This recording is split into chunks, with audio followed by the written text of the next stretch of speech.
So, oxidation first and reduction. All right, which one of these is oxidized? Oxidation is law.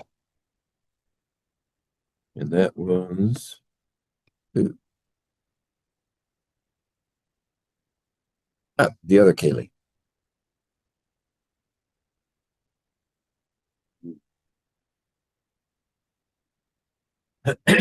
Oxidation is lost. So who lost an electron? Well, bromine had to go from -1 to 0, which means it had to lose that negative to become neutral. So that means that bromine is going to lose an electron to make this bromine liquid. Okay, we'll fix it up in a minute. Let's get the reduction in here now. So that means the reduction had to occur for sodium.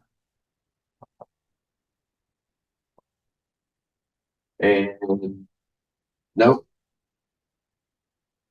wrong. Sodium didn't change. Chlorine changed. Chlorine became, and we added electrons to that one to make chlorine minus. Okay, now we want to balance things. For one bromine, we lose one electron. For two, we lose two. And same thing for chlorine. Chlorine gained one for each chlorine, but we have two chlorines. So there are half reactions. Okay, and that looks like B. Did I lose anybody? Sodium is a spectator.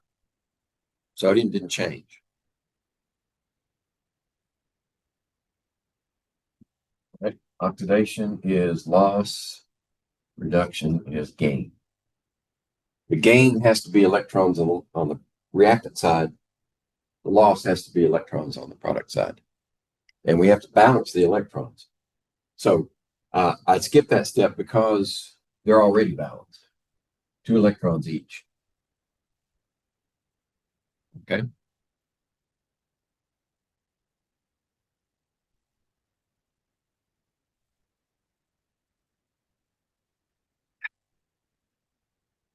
All right. Let's go to number 2.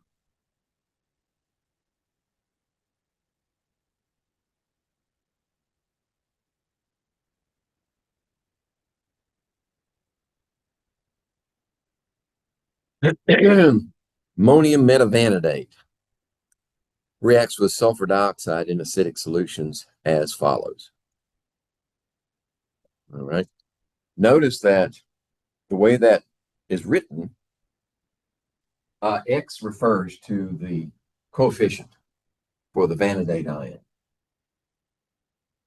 And we left out the ammonium because it's a spectator. And then the Y is the coefficient for sulfur dioxide. And it produces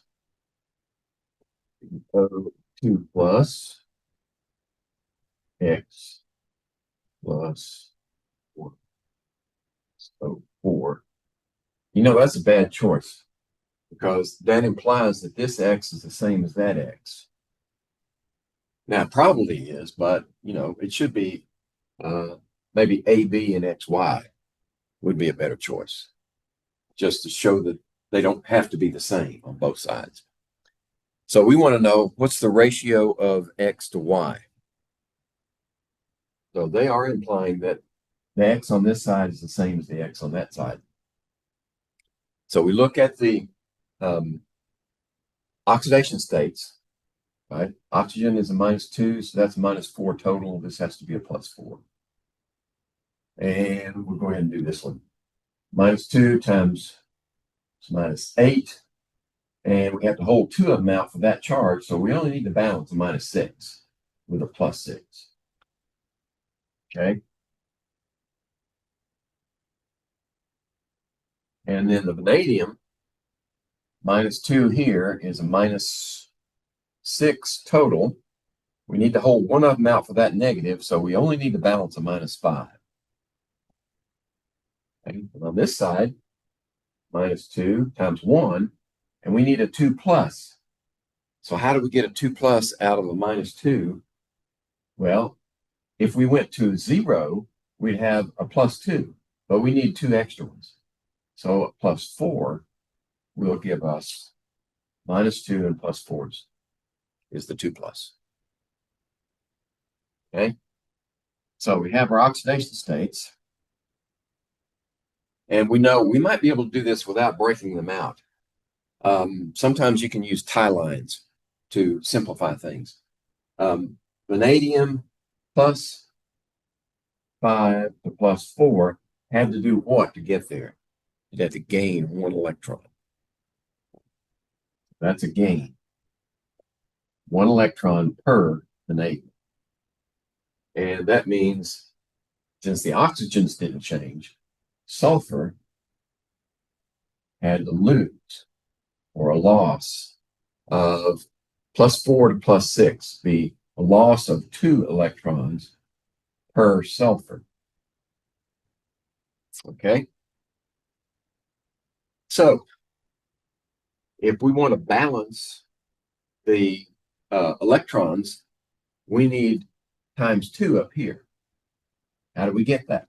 Well, we put a 2 right here and here. 2 vanadiums. This is 2 vanadiums equals 2 electrons. And now the electrons are balanced and we don't have to change the sulfur. The Y would be 1. So the ratio of X to Y is 2 to 1. Okay. I think that's why they made them both sides X and both sides Y, because they knew they were going to balance out anyway. All right. Let's see. Number 3.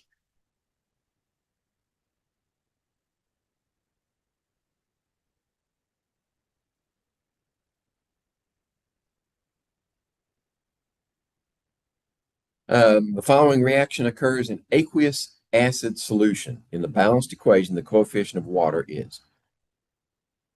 All right, so we're starting with NO3 minus, and they left out the counter cation for that one, as they did for the iodide. Must be spectators. And then NO2, neutral. All right, we have to find out which one's the oxidation step, and which one's the reduction step. So -2 times 3 is -6. Hold out 1. We only have to balance the -5 with a +5. And there's a -1 for that one. -2, -6 total, -5 +5. And here, -2 times 2 is -4. To be neutral, we have +4.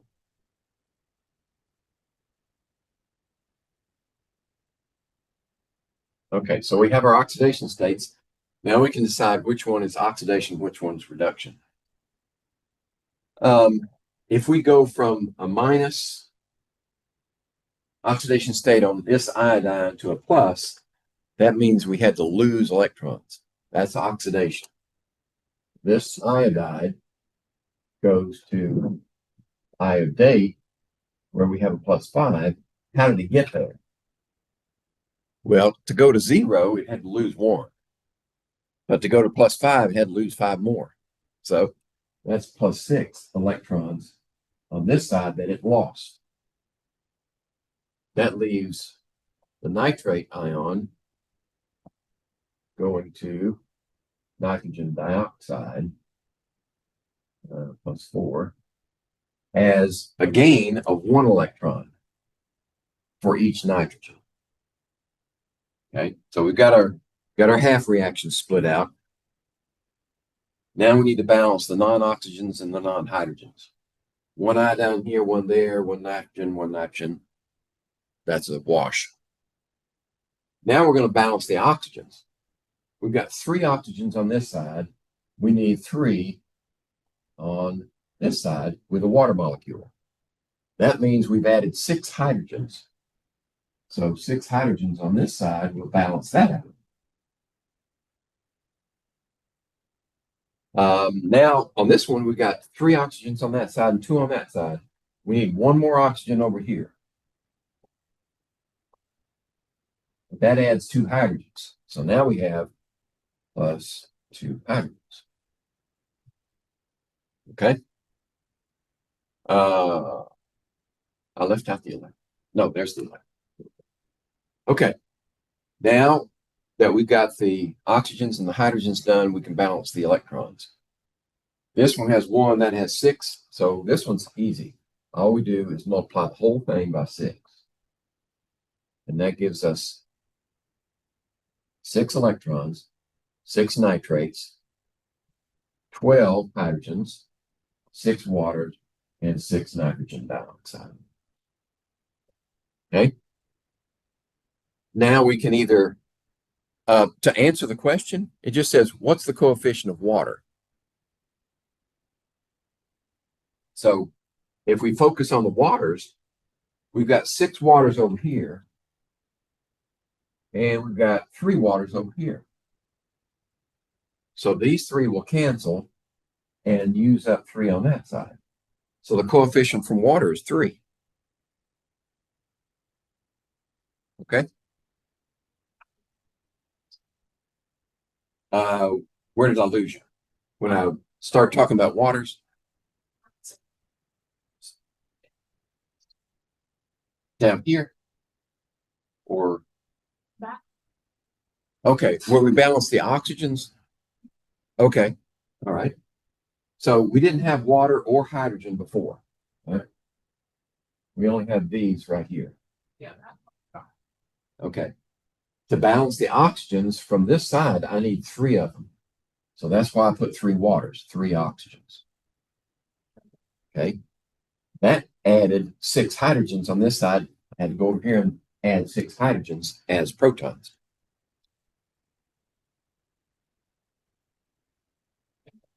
Okay. And I do the same thing on the bottom. Right? Except for the bottom one, we had already had 3 oxygens here and 2 oxygens there. So I only needed 1 more oxygen on this side. So I had 1 water molecule. And that gave me 2 hydrogens that I put in here.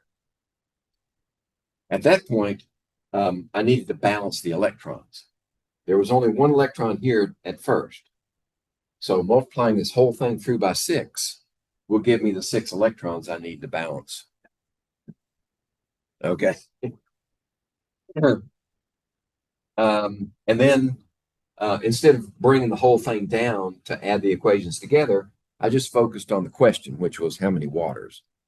So we had 6 on this side, 3 on this side. Those 3 disappear and they're used up over here, so we only have 3 left. Same side. Like if the 6 waters were on the same side as the 3 waters of it, Add them together. You just add them together. Maybe. Yeah. Yeah. I don't know if that would ever happen, but well, yeah. Just sure. Hypothetically. All right. Up number 3.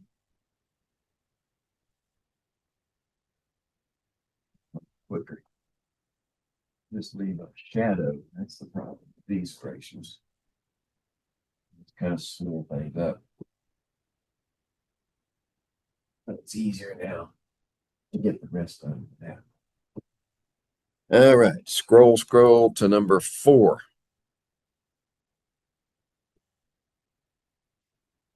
The following reaction occurs in basic solution. When the equation is balanced, the sum of the coefficients is. So we do have to do this one all the way to the end. Yep. Fluorine plus water. Yep. Yields oxygen plus fluoride. All right.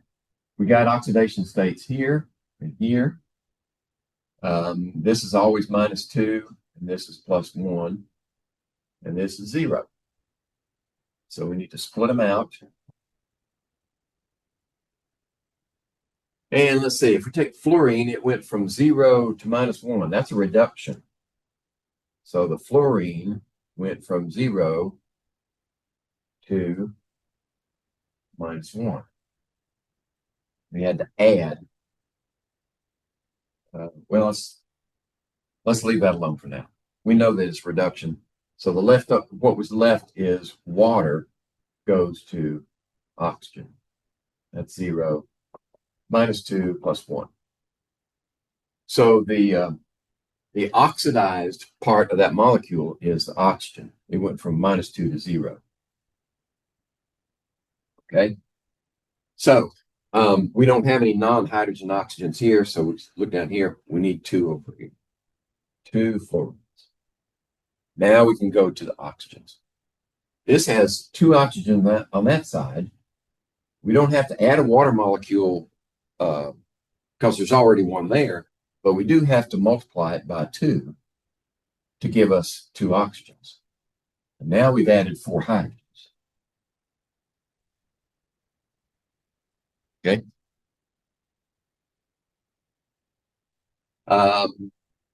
So in the reduction step doesn't need water. So now we need to add in our electrons. If we go from -2 to 0, we had to lose 2 electrons for each oxygen, but we have 2 oxygens. So it's actually 4 electrons that we lost. In this one, we had to gain 1 for each fluorine, but we have 2 fluorines. So we had to gain 2 electrons. Now we can balance the equation with a multiplier because we need 4 electrons here. Okay. Yep. Gaining electrons is going to be reactant side instead of products. Correct.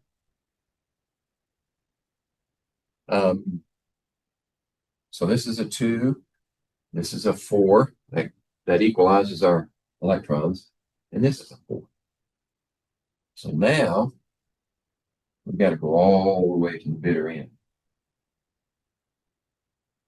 This is 2 fluorines and 2 water. Electrons cancel. And on this side, we have oxygens. We have 1 oxygen and 4 fluorides and 4 hydrogens. Okay. I can't reduce it any further because that's 1 and these are 2 and 4. Okay. But the question is for basic solution. And now we have to neutralize those protons. So we add 4 hydroxyls on this side and 4 hydroxyls on this side. Okay. This makes 4 water on that side. We got 2 waters on this side, they cancel, and that leaves us with 2 waters on that side. And 2, 4, 1, 4, 2. Okay, we can't reduce it any further. Now we add up our coefficients. 2, 4, 6, 7, 11, 13. So the total is 13. So the final equation is 2 fluorines and then 4 hydroxyls yield 1 oxygen. Correct. We use the fake acid method to get our basic solution. Let's see, we can scroll down to number 7.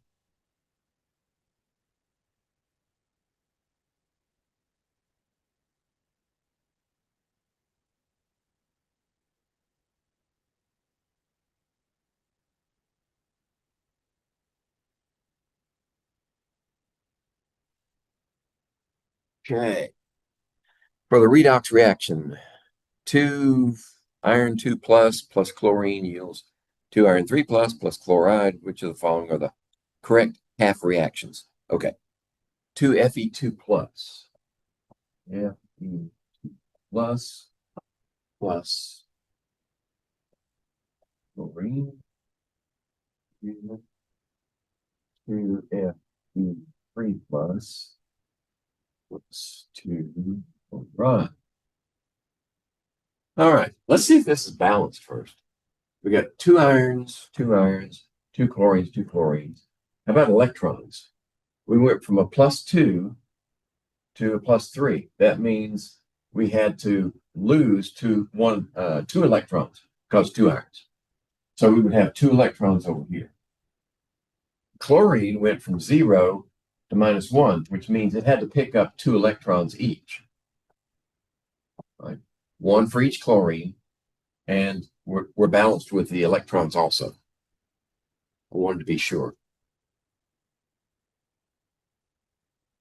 Okay, now what we can do, well, I should leave that over here. +2 electrons and +2 electrons on this side. Because the question is, what are the correct half reactions? And,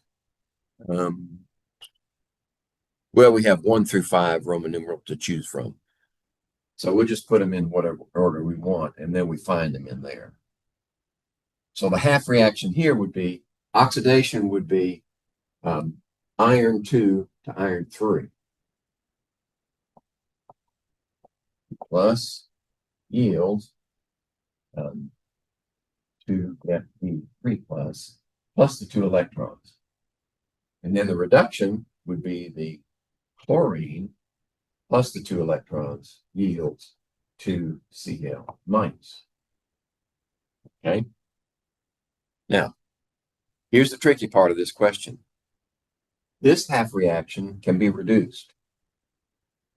Right? Each factor is multiplied by 2. The simplest whole number is 1, 1, 1. Okay. Now, if you want to add them together, you got to go back and adjust the electrons. But the independent half reactions should be written this way. Fe2 plus with 1 electron is 4. And chlorine plus 2 electrons is 1. So 1 and 4. That would be A.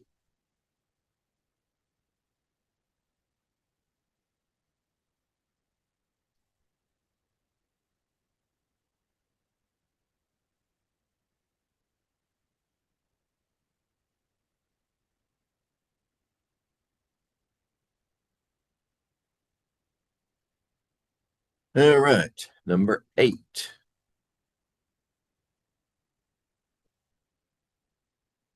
How many electrons are transferred in the following reaction? All right, if we assume that that reaction is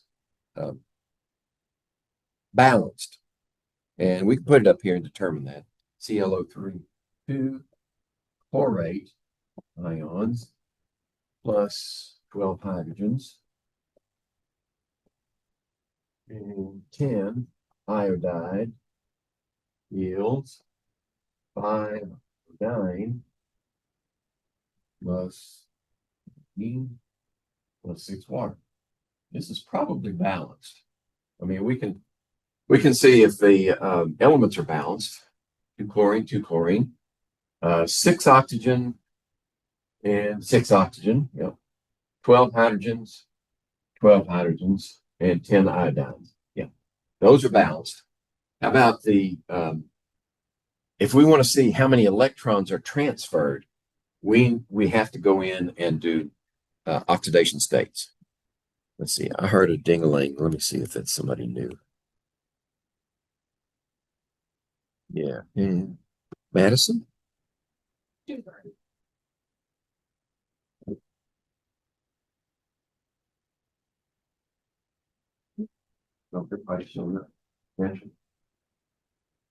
All right. So what's the oxidation state for chlorine? -2, -6 total. -5 is all we have to balance to leave us with that negative. Let's see. Iodide, -1, 0, 0. Okay. So we can probably do this with tie lines. Chlorine to chlorine, that changed oxidation states. Right? It went from a +5 to a 0. So that had to gain 5 electrons per chlorine. And we have 2 chlorines equals 10 electrons. Now, if this thing is balanced, going from this iodide to iodine should also, this is a loss of 1 electron per iodine. Loss electron per iodine times how many? Well, there are 10 iodine. So that's 10 electrons lost. Okay. So it is balanced and the transfer is 10 electrons. Now, why do we need to know that? Besides answering the question. If we want to determine, we want to take this as a galvanic cell and separate those half reactions into separate cells and make a battery out of them. In order to determine the actual voltage of the galvanic cell, we need this number of electrons and we need to know the concentrations so we can calculate the Q. It's not given the concentrations, but we're halfway there with the number of electrons using the Nernst equation. All right, number 11. Speaking of galvanic cells,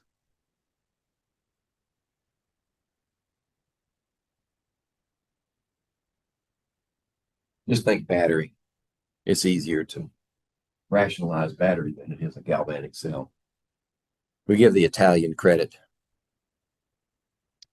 Let's see. Consider a galvanic cell based on this reaction. Fe2 plus Fe2 plus dichromate Cr2O7 2 minus yields Fe3 plus Cr 2, that's a 3 plus. Ooh, trivalent chromium. That's the nasty one. So we got oxidation states there, and there, easy. How about this one? -2, -14 total. Hold 2 out for this charge. That means for each one of these, we need a +6. That's the hexavalent. Hexavalent chromium is not particularly toxic. Trivalent chromium, that's the nasty one. Okay, what was the question again? Calculate the voltage of the standard cell carrying out this reaction. All right. So what we need is the half reactions so we know which ones to look up in our table. So the half reaction for this one is going from, oxidation would be going from iron 2 plus to iron 3 plus. To iron 3 plus. And that oxidation would lose 1 electron. And the reduction step would be dichromate with this +6 going to chromium 3 plus. Now, we should accommodate the oxygen in here because those half reaction tables are very specific for the reaction itself. If we did any other chromium reaction with a different set of conditions, then it would be a different voltage. So we should go ahead and put 7 oxygens on this side and 7 waters, and then 14 hydrogens on this side, and then accommodate the electrons. Let's see, this is, we go from +6 to Plus 3, that means we need to add 3 electrons each. That should be enough to get the values from the table. So we have to go to our reduction tables and get iron 2 plus to iron 3 plus. Yeah, I haven't balanced the electrons yet. We may not have to. If we do, then we'll go ahead with it. Let's see what the table says. Go all the way to the end here and find our standard reduction table. It's down here somewhere. There it is. Okay. So we're looking for iron 2 plus to iron 3 plus. This is oxidation. So we want to go from iron 3 plus to iron 2 plus with the addition of electrons.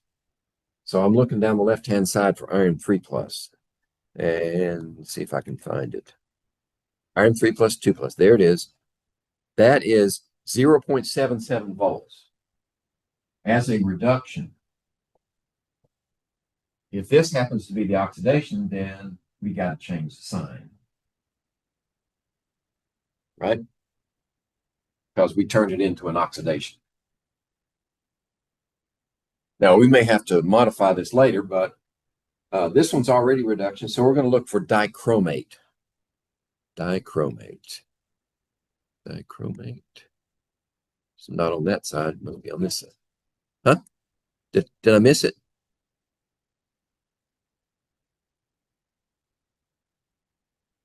Oh, yeah, I did miss it. Okay, and that's 14 hydrogens. Gives me 6 electrons. 6 electrons. Oh, that was. That's 2. I left out a step. Now that's correct. Because we lost or gained 5. We gained 3 to go from plus 6 to plus 3. Oh. Little charge. Yeah, no, that's that's for the whole thing. We're looking for oxidation state. Yeah, but I forgot to multiply that by 2 to accommodate the 2 chromiums until I saw it here in the reduction potential, and that's 1.33 as a reduction. Okay, we can tell from this that if we add these together, we're going to get positive value. So let's see if I can do this in my head. 6, 5, 0.56 volts. What? 13. 12, 13. Yep. 0.56 volts. So let's go back up to number 11. Scroll, scroll, scroll. And there it is. Plus 0.56 volts. Now that's the standard potential for the cell. Under all standard conditions, that's what you get. The reason we don't have to balance the electrons in this situation is because these values are intensive properties. Doesn't matter how much of what we have is there. All we care about is the standard potential. Now, if we want to find out the actual potential, then we need both these values, we need the total number of electrons that are transferred, and we need to be able to include the concentrations to calculate the Q value. All right, number 14.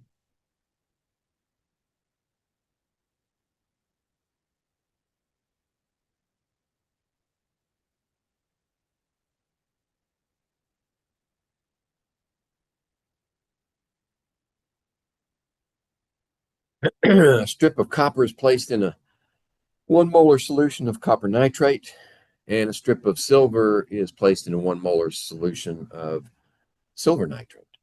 2 metal strips are connected to a voltmeter by wires, and a salt bridge connects the solutions. Following standard reduction potentials apply. Okay, which of the following statements is false? Right? A, B, C, D, and E. First one says, electrons flow in the external circuit from the copper electrode to the silver. All right, what we need to do is decide which one's the anode, which one's the cathode. Right? So,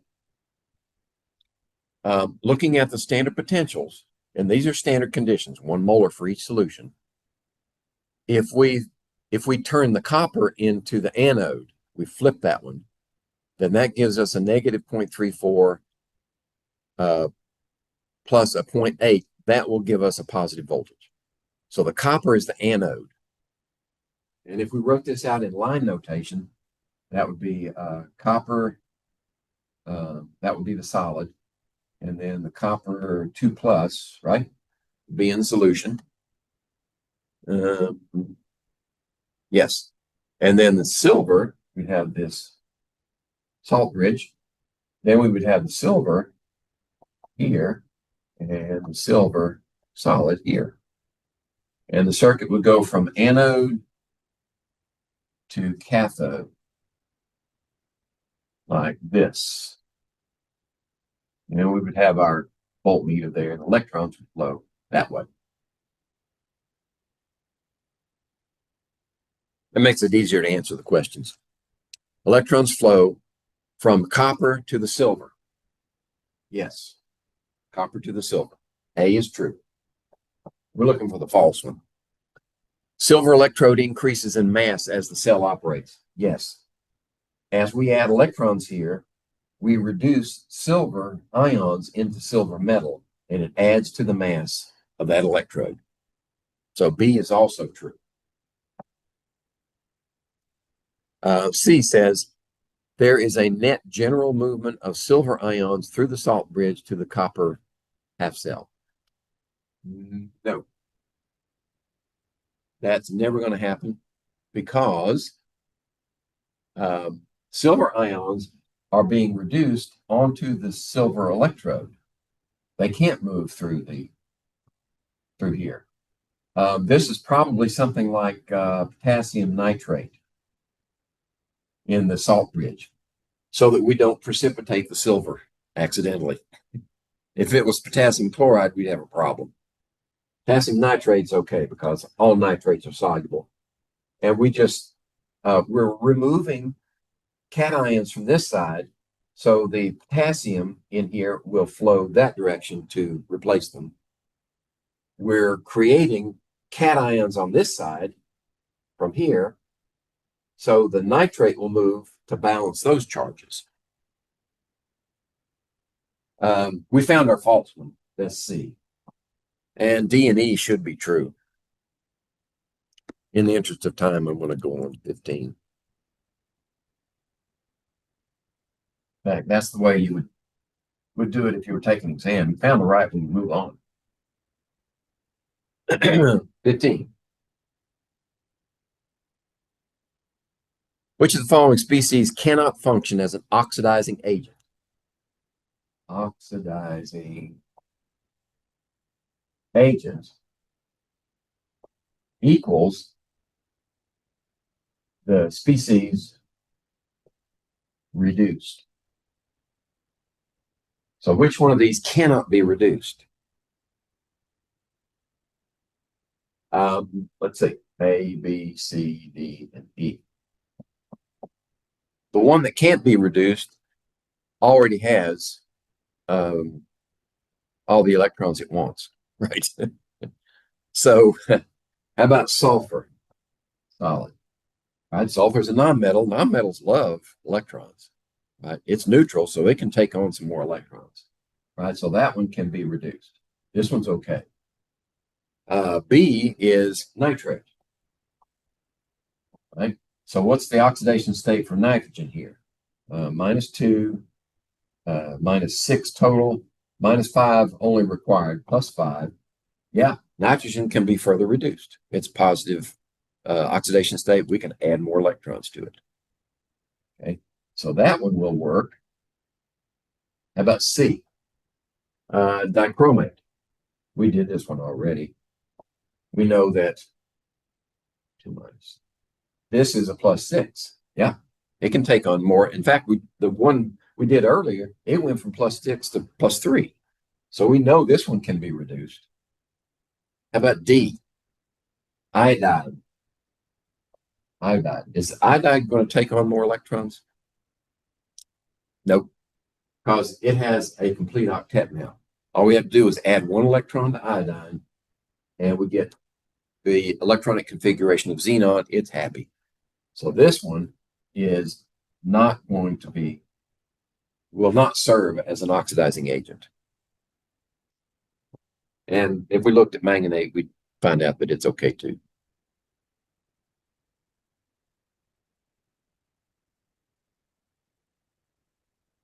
(15) and 16. 16. Okay. Which metal, aluminum, nickel, or which aluminum or nickel could reduce zinc 2+ to zinc metal if placed in a zinc solution? All right. If we want to go from zinc 2+ to zinc metal,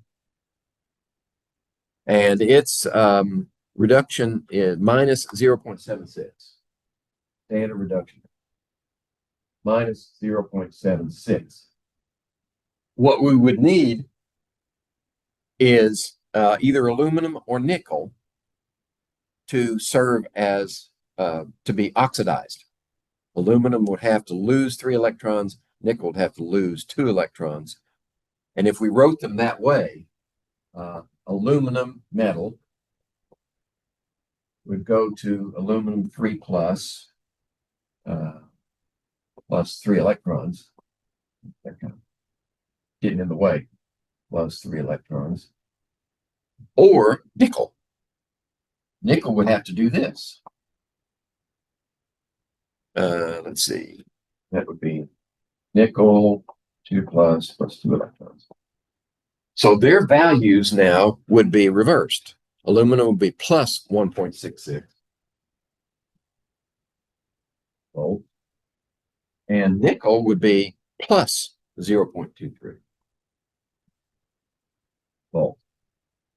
Okay, which one's going to work? Well, if this is oxidized and this is reduced, we add these two together, we get a negative number, right? So 0.23 minus 0.76 gives us, let's see, the difference here is negative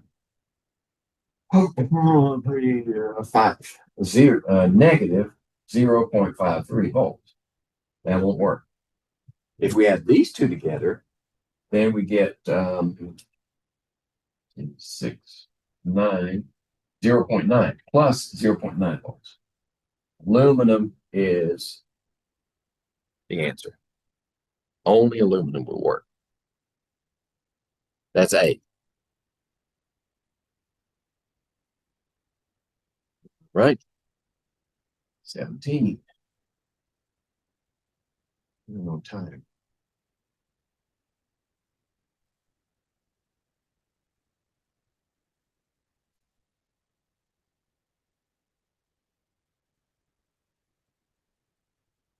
Consider the galvanic cell shown below, the contents of each half cell written beneath each compartment. So on the right-hand side, and we would expect that to be the cathode, is 0.2 molar chromium 3+ in solution and a chromium electrode. And on the left-hand side, we've got a solution of bromine and bromide with a platinum electrode. That means the platinum electrode does not participate in the reaction. It's merely a conductor. The standard reduction potentials are as follows. And the question is, what's the E+ for this cell? Well, let's look at the reaction. Is that accurate?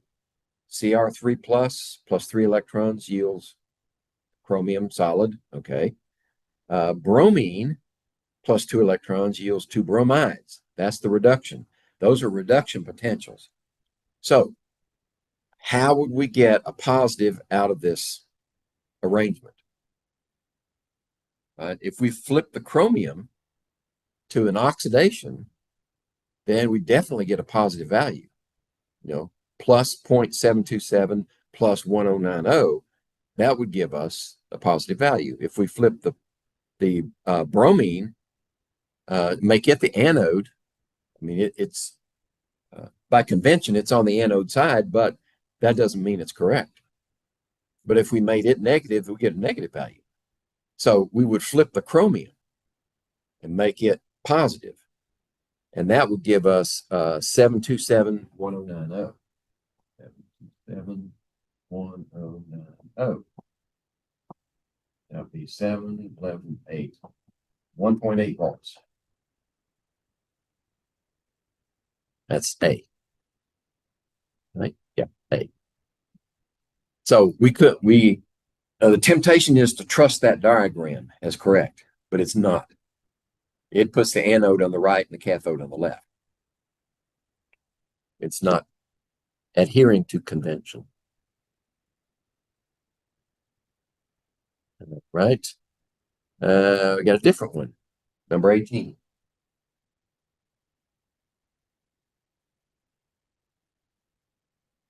Number 8. Let's see. Consider this galvanic cell where we have chromium electrode on the right in a solution of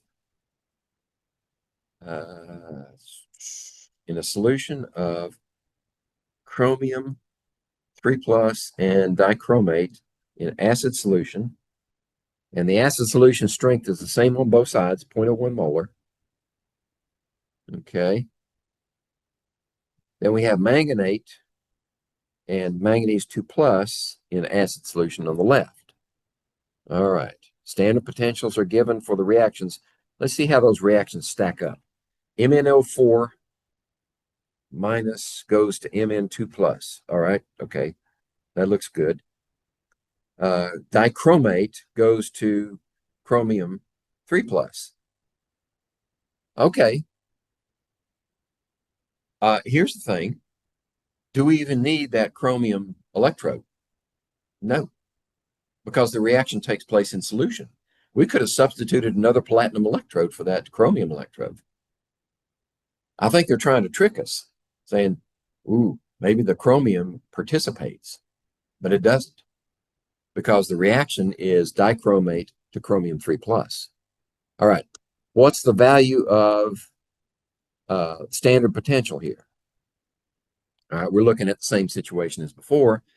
Which one needs to be flipped to give us a positive? The chromium needs to be flipped. So they've got it backwards again. The chromium side becomes the anode, and the manganese side is the cathode. All right, so we make the 1.330 a negative, and then we add to that 1506. And that's going to be a pretty small voltage. Let's see, 3 × 10 is 7. 3 × 4 is 0.176. 176 microvolts. That's not a very useful cell. So that would be C. Right? Did I mark it right? 0.176 volts is the standard potential. Let's see. Is this the same cell as before? Sure looks like it. 0.1 and 0.2 manganese. 0.1 and 0.2. Yes. And 0.4 and 0.3. Yeah, it's the same cell. Standard reduction potential is that. When current is allowed to flow, which species is reduced? All right.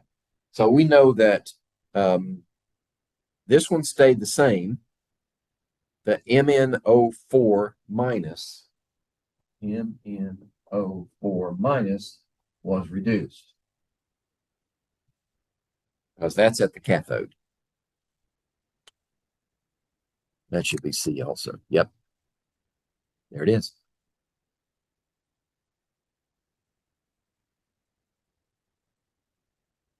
Let's see. Did I make that right? Nope, I forgot to write 19. 19. That's the answer to 19.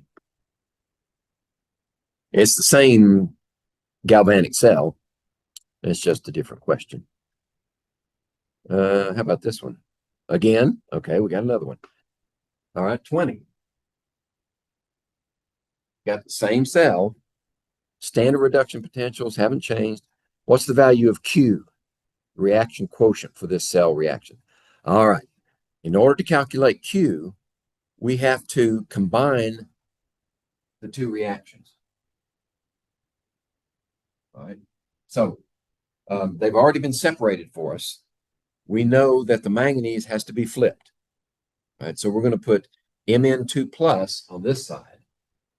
Mn2 plus, this is the oxidation step. And 4 waters yields MnO4 minus, MnO4 minus, plus 8 hydrogens plus 5 electrons. Okay.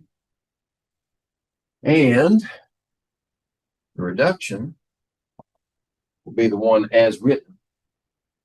Did I do that right? No, I did it backwards. Sorry. My mistake.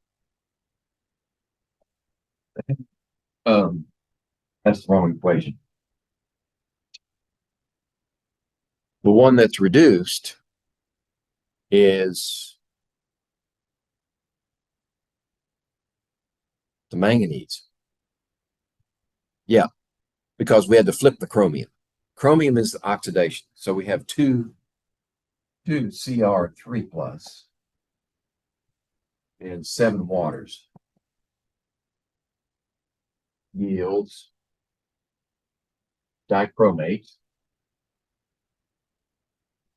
and 14 hydrogen and 6 electrons. Okay, that's right. That makes this one, since it was flipped, that makes this one a minus 1.330 volts. That's the standard. Okay, we may need that. And then the reduction, it remains the same way. It's going to remain positive, right? 1.506 volts. That gives us positive value. Okay, so we'll write the manganese is written as is. MnO4 minus plus 8 hydrogens plus 5 electrons yield Mn2 plus 4 waters. Okay.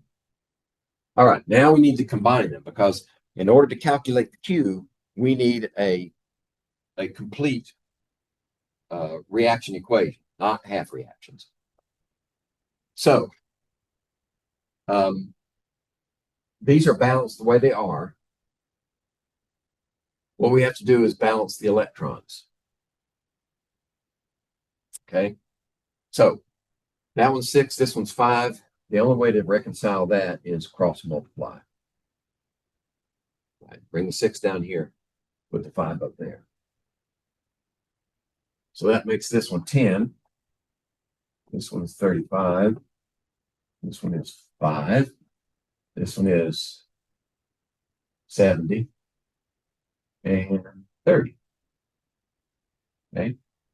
This one should also be 30. Yep. 6. This is 48. This is 6. And this is 6. And this is 24. Okay. Now we can combine.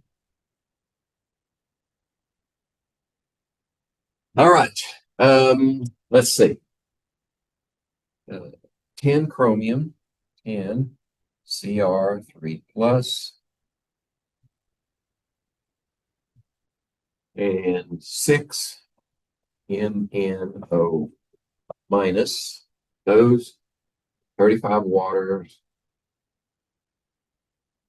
and 48 hydrogens.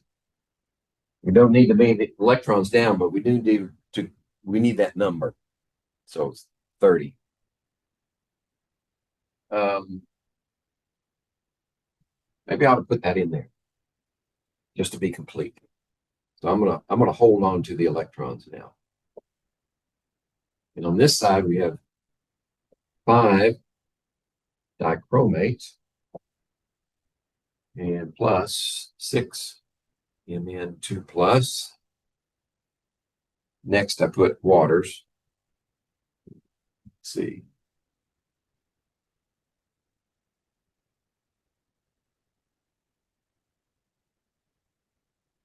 Oh, here they are. And hydrogens, 70 hydrogens. Okay, now we need to reconcile. 10 chromiums, 6 manganese, 35 waters, 24 on that side. 24 from 35 is 11.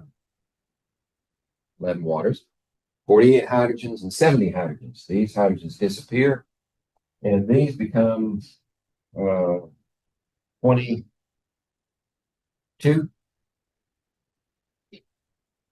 Okay.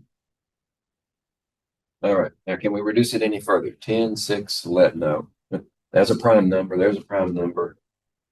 All right. So that's where we are. All right. Now, we can calculate the Q value using concentrations. Now, which ones are we not going to include? We'll have values for this one. Water's a pure liquid. It doesn't count. We're not going to use electrons. We use this one and this one. And this one. Okay. So let's put the values in here. What's the chromium 3 plus concentration? It's 0.4. 0.40 molar. Manganate ion is 0.10. 0.10. Water, skip it. Skip that one. Dichromate. Dichromate is 0.30 molar. Manganese 2 plus is 0.20 molar. And hydrogen ions, both sides are 0.01. 0. So there we have all our concentrations. We can calculate Q. We just need the expression for Q.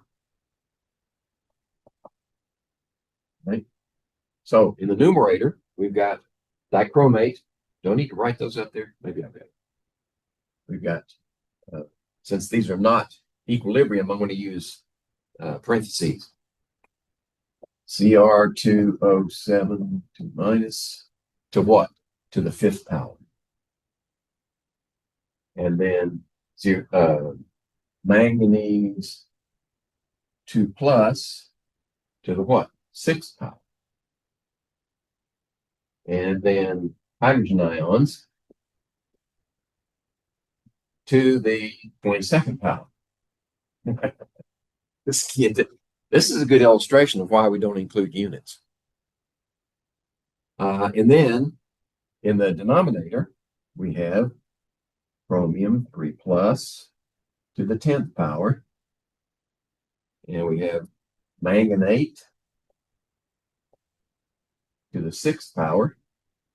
And we don't have water. So that's it. Now you put in values. So dichromate is 0.30. 0.30 to the 5th power. Manganese 2 plus is 0.20. 20 to the 6th power. And hydrogen ions 0.01 to the 22nd power. And then chromium 3 plus is 0.40 to the 10th power. Yeah. And then manganate is 0.10 to the 6th power. Okay. So we just have to calculate that. Assuming I put everything in the right place. All right. So let's see. 0.3 to the 5th power. Right. Then 0.2 to the 6th power. And we'll multiply those. And then 0.01 to the 22nd power and multiply those. So on the top, I've got 1.56 times 10 to the minus 51. And on the bottom, let's see, I'll do that 0.4, enter, to the 10th power. And then 0.1 enter, to the 6th power. Multiply those. In the new denominator, we got 1.05 times 10 to the minus 10. So I just divide that one into that one. And I get, let's see, I'll put it over here. I get 1.48 times 10 to the minus 41. Now, is that even close? Okay. 1.5 times 10 to the minus 41. That was a lot of work to get that one little number. I'm sorry? Yeah. That would take quite a while. So I wouldn't put something that complicated in the exam. It'd just take you forever to work it. I'd simplify it at least. Okay. But it was instructive, to say the least.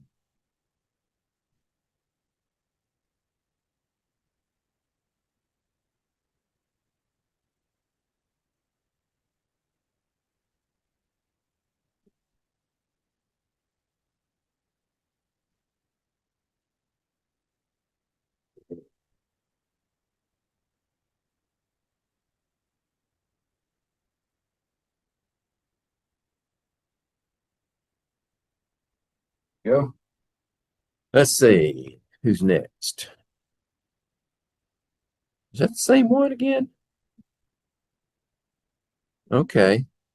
Let's see. In the balanced cell reaction, what's the stoichiometric coefficient of hydrogen? And I erased it. I think it was 22, wasn't it? Yes. Yeah, 22. Okay, so 21. Let's see. 1. Just stop the video and scroll back. It's 22 for hydrogen. And the next one is what question? What's the cell potential at 25 degrees as read? Oh, my goodness. Okay. We need the Nernst equation for this one. And I'm going to go to my worked problems because I shouldn't have erased all that work. I wasn't looking ahead to 22. For 22, we need the Nernst equation at 25 degrees. So we can use the modified Nernst equation.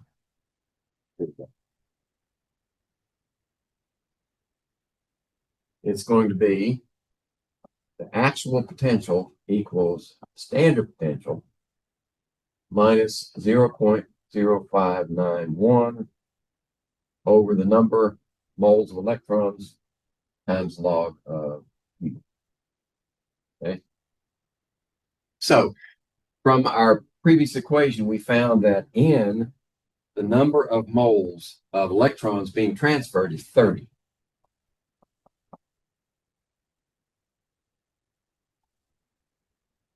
This is 30. And we take the log of the Q, which we determined was, I think I said 1.48, but 1.5 is okay, times 10 to the minus 41. There we go. And the standard potential, we determined that earlier as 0.176 volts. So now we just need to crunch some numbers. So 1.5 exponent negative 41. I take the common log of that value minus 408 times 10 to the first power, or minus 40.8. And then times 0.0591 and divide by 30. And this term right here should come out to negative 8.04 times 10 to the minus 2. So this is negative, subtracted from this one to make that positive. So I'm just going to change the sign and add 0.176. So E that actually measured on the voltmeter is 0.256 or 0.26 closest. Yeah, E, 0.26 volts. I shouldn't have erased all that stuff. Wasn't thinking. Looking ahead. I wasn't looking ahead. I hope that's the last one. Yeah. Okay. We skip a few repetitions and we go down to number 30. Number 30.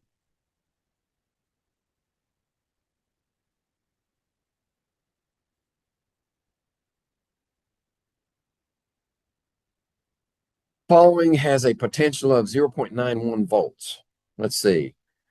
Mercury plus hydrogen yields hydrogen plus mercury. Okay. If the concentrations of ions were 1 molar for all the ions, so the mercury 2 plus, the mercury 1, on the left-hand side, that oxidation state, let's do that. Because mercury is really funny the way it behaves. And then plus hydrogen gas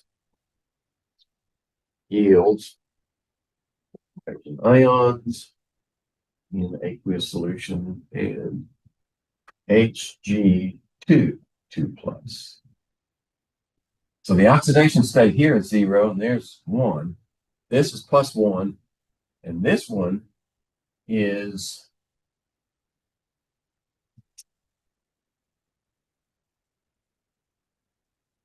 that right?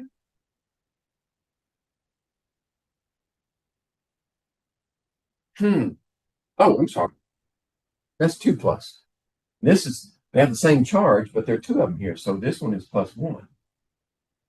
So this mercury was reduced. It went from plus 2 to plus 1. All right, that's beside the point. What we want to know is if the pressure here is 1 atmosphere and the temperature is 25 degrees, let's see. For this half reaction, we know that this is the reduction step.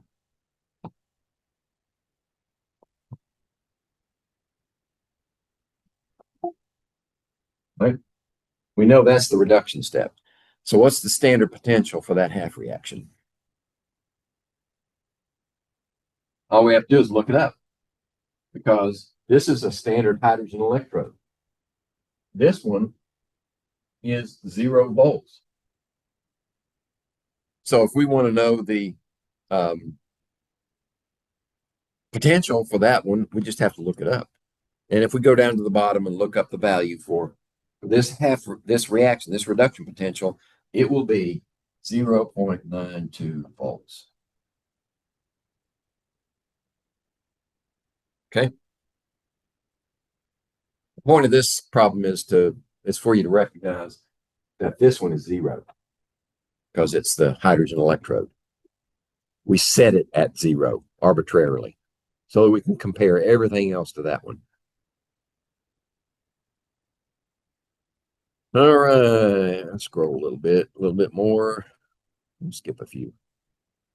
A lot of repetition here. Let's see. Come on. Oh, there's one. 44.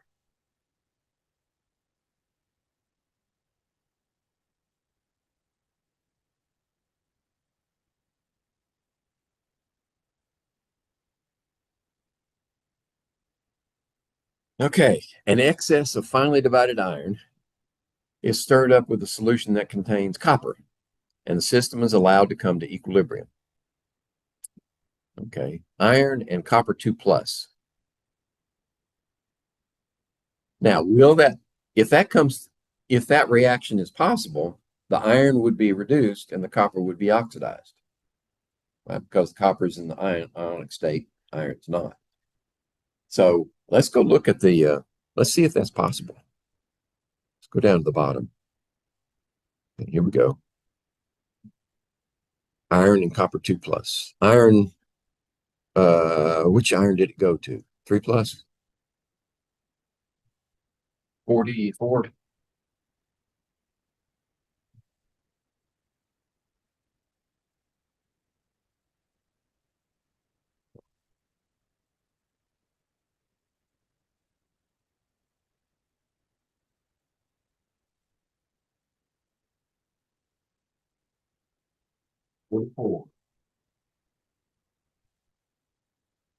Here we go. Oh, it doesn't say because they're starting off at a metal. All right. So we'll look for iron on the right-hand side and copper 2+ on the left-hand side. Here's iron 3+, and copper's up here. So copper's a more active metal. It should go from, excuse me. Yeah, it's more positive. Copper's more active. So when we put copper 2+ in there, it's going to be reduced. And iron is going to be oxidized. So, okay, that's right. That'll work. I'm satisfied. Let's go back to 44. Here we go. Okay. Now the question is, this system is allowed to come to equilibrium. Solid materials are filtered out, and the electrodes of solid copper and solid iron are inserted into the remaining solution. What potential develops between these two electrodes? 0. It's an equilibrium. So the potential is 0. It's a trick question, right? It's all that mess up there. The key word is equilibrium. So it's one of those word problems that's definitely designed to confuse. At equilibrium, yes, the measured value of the potential for the cell is 0 at equilibrium. Now, the standard potential will be whatever it is. But standard potential, it says that the conditions are 1 molar for solutions, 25 degrees, and if there are any gases, 1 atmosphere pressure. So under those conditions, yeah, you're not at equilibrium. But if it says you're at equilibrium and you want to know what the measured voltage is, it's 0, always. Okay. Number 49.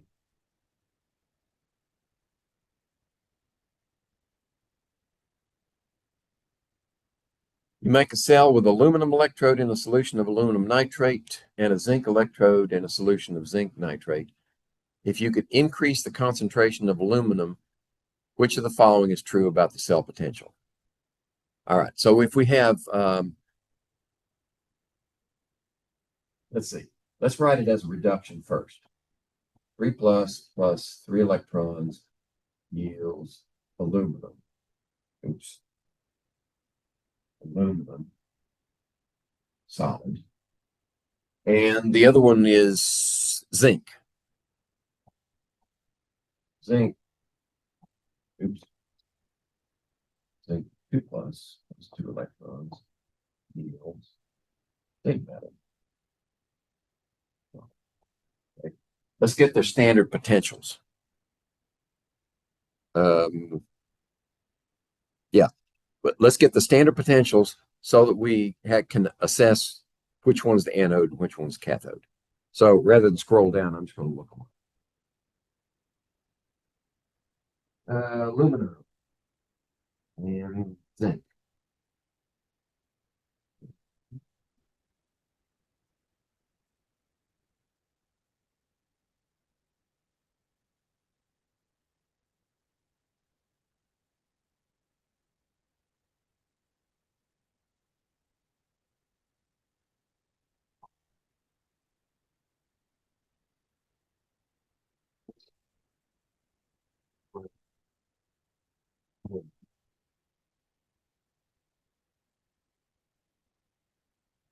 Just look right past it.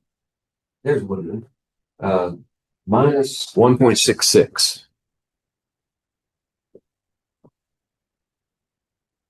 And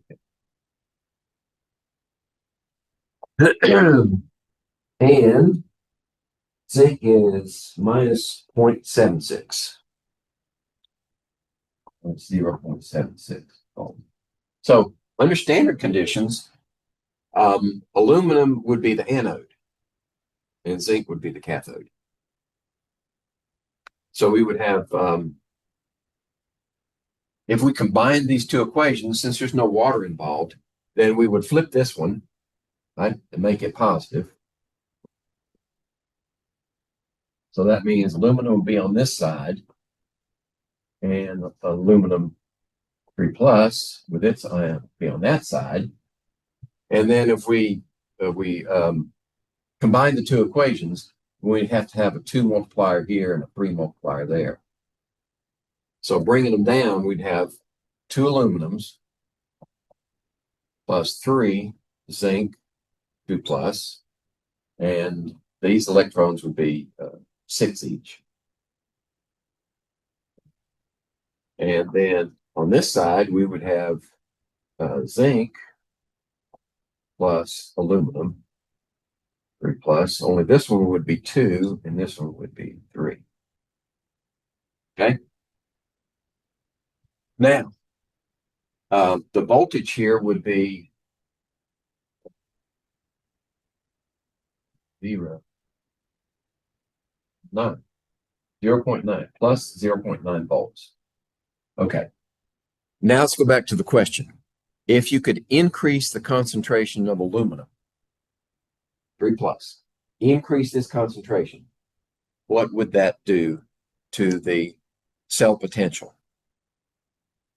Le Chatelier said if we increase this one,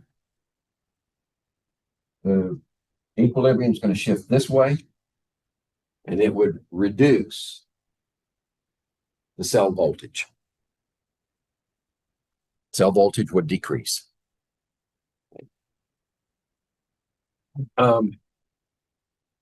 That's the most logical way I can give you to solve that problem. Using Le Chatelier.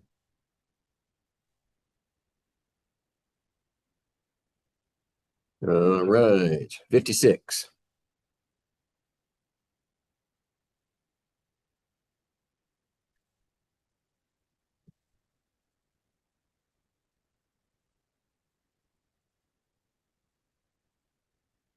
Okay. How many moles of electrons are produced from a current of 14.4 amps in 3.2 hours? All right. Remember what an amp is. I think we covered it in class, but I'll give it to you again. An amp, 1 amp equals 1 coulomb of charge per second. Is if you have a conductor and you fix your eye on this part of the conductor, every second, 1 coulomb of electrons or charge will pass that point. So that's 1 coulomb per second. 3.2 hours is not seconds. So if we have 14.4 amps, that's where we're starting from. 14.4 amps, and this is, I'm going to change that, 14.4 coulomb per second. And then time, 3.2 hours. Right? That's not the same units. We need to convert this to seconds. So hours would be converted to seconds. You know how many seconds are in an hour? 60 times 60, 3,600. 60 seconds in a minute, 60 minutes. 3,600. Okay, so hours cancel. Now we can cancel seconds. That gives us the amount of charge that's transferred. How many electrons, though? We need to convert coulombs to moles of electrons. And to do that, we need that conversion factor, which is not readily available. 56. That's Faraday's constant, which is 96,485. 96,485 coulombs per mole of electrons. Okay. Now it's just a number crunch. Let's see, coulombs canceled. So we're left with moles. This is a dimensional analysis problem. 600. 96,485. Which is 1.72 mole of electrons. Okay. Yeah. It's purely dimensional analysis. The only trick is knowing what amps means. If you know what amps means, then you can move on. So if you're a welder, you understand what amps mean. There are some welds I've seen 100, 200, 300 amps in your welding rod. That's a lot of current and would definitely kill you. What do they say? If you get electrocuted, or hit by lightning, it's not the voltage that kills you, it's the amps. I wouldn't want either.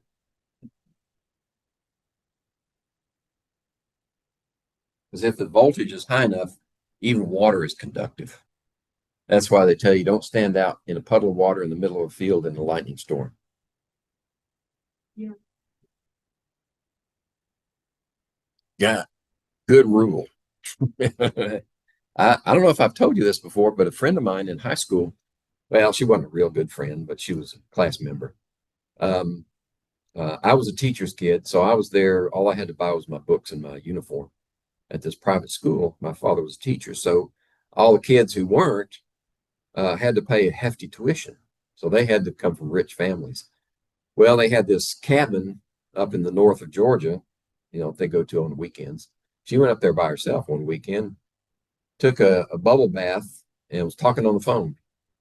And that was back in the days where you only had landlines.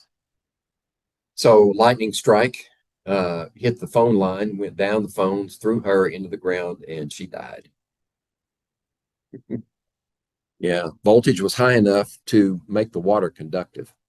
Plus, maybe she had some bath salts in there with her. That would have made it worse. 64. So bad luck can happen to rich people too. What mass of chromium could be deposited by electrolysis of an aqueous solution of chromium-2 sulfate for 145 minutes using a constant current of 11 amps? So this one, we can determine how many moles of electrons are transferred, but then we take it one step further. We use the stoichiometry of the equation to determine the mass of chromium that's deposited. So what we need is the equation, let's see, sulfate. Actually, we don't need the sulfate because there's nothing going to happen to the sulfate. We have chromium. Well, let's write the whole thing. No, let's make it easy on ourselves. What's the charge on chromium? It's a 3+. Because sulfur, if we write it like this, right? This is 2 minus. 3 times 2 minus is 6 minus, which means 6 plus has to balance it. That makes each one of these +3. Okay? So we can simplify things simply by writing this. Chromium 3+ plus 3 electrons yields chromium metal. There you go. That's your stoichiometry. Did I lose anybody? Yes. Okay. So what's the charge on sulfate? Sulfate is a 2-. Okay. It's a polyatomic ion. So that's how I determined what the charge on chromium is. Now what we need to do is determine how many moles of electrons are being delivered into that solution to reduce the chromium.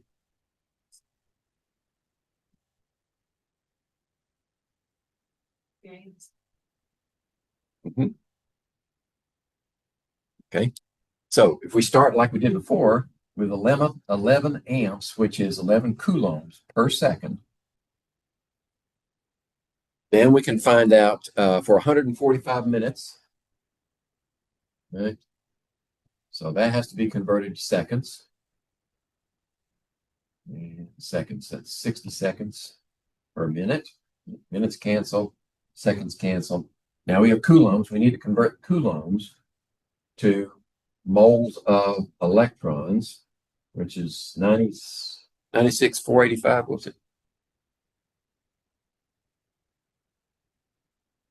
Let's see. I've got it in useful information. There it is. Yeah, 96,485.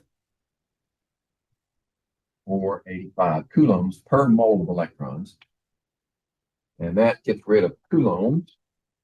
And moles of electrons, now we can convert to moles of electrons to moles of chromium 3 plus. Well, actually, it's 1-to-1. Well, let's be complete. Right? So 3 moles of electrons gives us 1 mole is applied to 1 mole of chromium ions. And then the ratio here is chromium 3 plus to chromium metal is 1-to-1. Right? And then we want grams of chromium per mole of chromium. Okay? So we need the molar mass of chromium, which is 51, well, rounded off 52.00. Yeah. That takes care of all the moles. And moles. And now we got grams. So the rest is number crunching.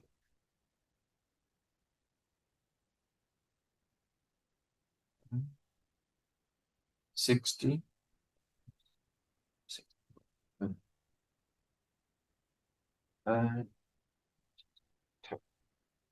They get 17.2 grams of chromium metal.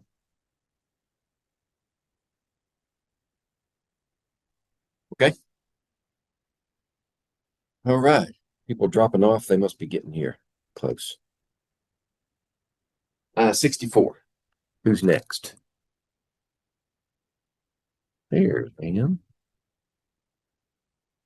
Short answers.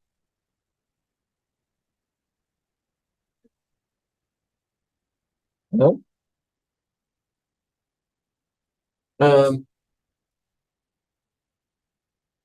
Unlikely. I can take a look.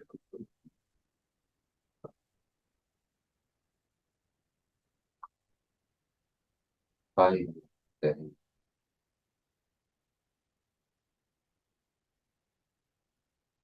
That's all multiple choice. So we can take short answers or leave them. There's 1, 2 of them. Might as well do them. Yeah. That's a healthy attitude. Balance the following equation. We did one like this already, didn't we? Yeah, we've already done this one to answer one of our previous questions. So 72 is, this will be a repetition. Let's move down to 75. That one looks new. Yeah, there we go. So let's balance this equation. Bismuth hydroxide. Bismuth is over here. Yeah, that's a metal. But does it have multiple charges possible? Or oxidation state, actually. Now that we know what an oxidation state is, these numbers have more meaning than just charge. Yeah, bismuth can either be +3 or +5. In this case, it's +3. So bismuth hydroxide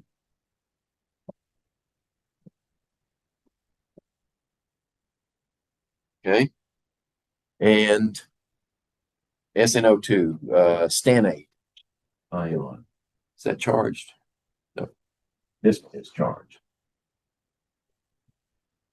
Yields. Yep. Bismuth metal plus SNO3. SN3. 2 minus.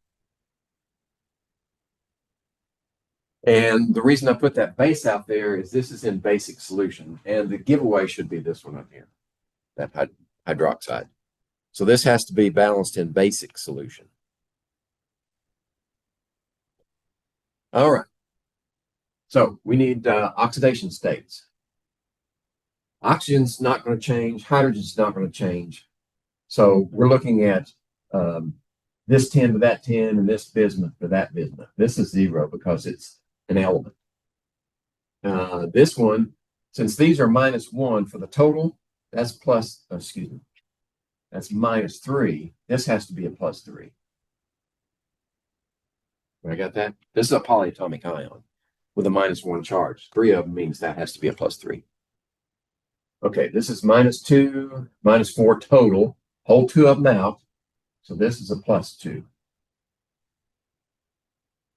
And this one is -2 times -3 is -6. Hold 2 out, -4. This is a +4. Okay, now we can split our equations. Oxidation, reduction, or you can put, doesn't matter. We're going to combine them, put them back together anyway. No. Okay, bismuth goes from 3 plus to 0, which means we had to add 3 electrons for each bismuth. That means it's reduction. This one, I'm going to write the oxidation state in there. We had to add electrons, add 3 electrons to get this one at 0. And this one means we've got to lose from 2 plus to 4 plus. We had to lose 2 electrons for each 10. So this would be 2 electrons on the product side. Okay, we'll take care of the electrons in a minute. Let's do the non-oxygen, non-hydrogen. Those are okay. Those are okay. Now we'll do the oxygens. So this one has 2 already. That one has 3. We need to put one over here. H2O. And that means we need 2 hydrogens. Okay. All right. So here we have 3 oxygens. We're going to put 3 oxygens on this side. That means we have 6 hydrogens to balance that one. Okay. Let's see. Let me check myself, see if I made any poo-poos. All right. Since there's 3 with the hydroxyl groups.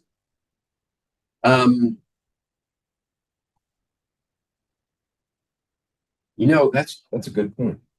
Hold on a second. If we're balancing these 3 hydrogens, 3 oxygens with 3 here, that means we've added 6 hydrogens on that side, but we already have 3 over here. Good point. So really only need 3. Okay. That makes a whole lot of sense. Okay, now we can balance the electrons. 2 there, 3 there. We'll do a cross multiply.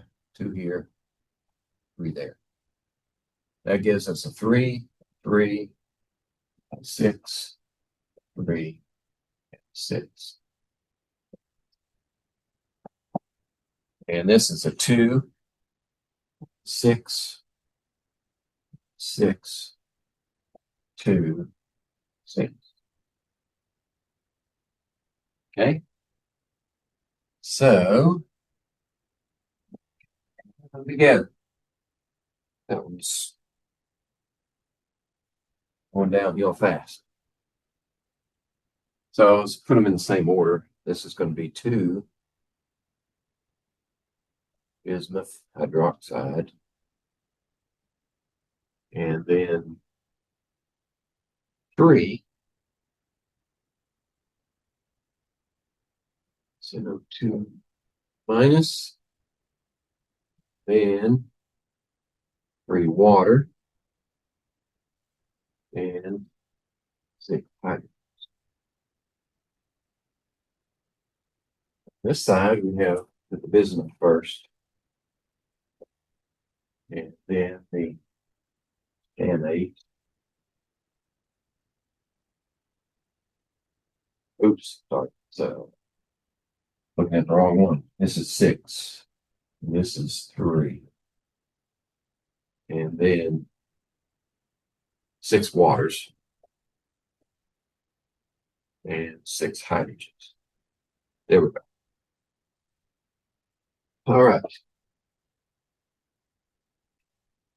So this is going to be 3 waters go out here, leaves with 3 there. And 6 hydrogens on both sides, they cancel.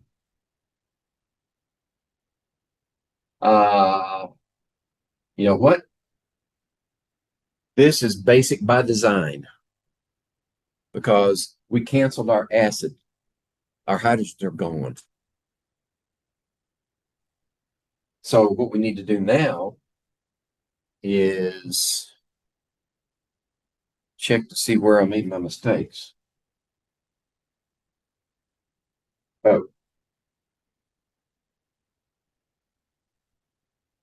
Transcription error. Yep, that's it. That's the final equation. We know it's basic because of these hydroxides, and the hydrogens are gone.